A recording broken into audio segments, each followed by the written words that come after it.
नमस्कार, मैं हूं आरजू अंसारी और आप देख रहे हैं राष्ट्रीय जगत विजन न्यूज।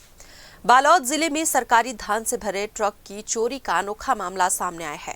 ट्रक ट्रांसपोर्टर ने लोन की किस्त चुकाने के दबाव में आकर धान से लदे ट्रक को ही पार कर दिया। ट्रक में करीब 900 कट्टा धान भरा हुआ था। आरोपियों ने ट्रक को जंगल ले जाकर उसमें से 300 कट्टा धान निकालकर बेचने की योजना बनाई, लेकिन पूरी तरह सफल नहीं हो सके।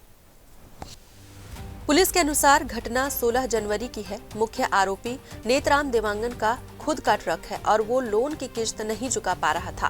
फाइनेंस कंपनी के दबाव से परेशान होकर उसने 3 साथियों के साथ मिलकर चोरी की साजिश रची। मालीघोरी गांव के पास धर्मकाटा के समीप खड़े सरकारी धान से भरे ट्रक को उन्होंने चोरी कर लिया।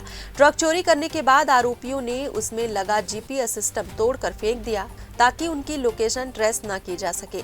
इसके बाद ट्रक को घने जंगल में ले जाया गया, जहां से करीब 300 कट्टा धान निकालकर बेचने की कोशिश की गई। हालांकि वे केवल कुछ मात्रा ही बेच पाए। पुलिस ने आरोपी के घर से 180 कट्टा धान बरामद किया है। सीसीटीवी फुटेज और तकनीकी जांच के आधार पर पुलिस ने बालोद जिले के कोरगुड़ा गांव निवासी चारों आरोपियों को गिरफ्तार कर लिया है। मामले का खुलासा एडिशनल एसपी मोनिका ठाकुर ने किया है। पुलिस आगे की कार्रवाई में जुटी हुई है। कल मुखबिर से सूचना प्राप्त हुई थी कि दल्ली चौक स्थित भगवती लाज में 2 संदिग्ध युवतियां ठहरी हुई हैं, जिनका पतासाजी किया गया और जो होटल संचालिका है उससे भी इस संबंध में पूछताछ की गई, जिससे इनके द्वारा कोई स्पष्ट जानकारी उपलब्ध नहीं की गई है। और आज जो होटल संचालिका है उसके खिलाफ कार्रवाई किया जा रहा है।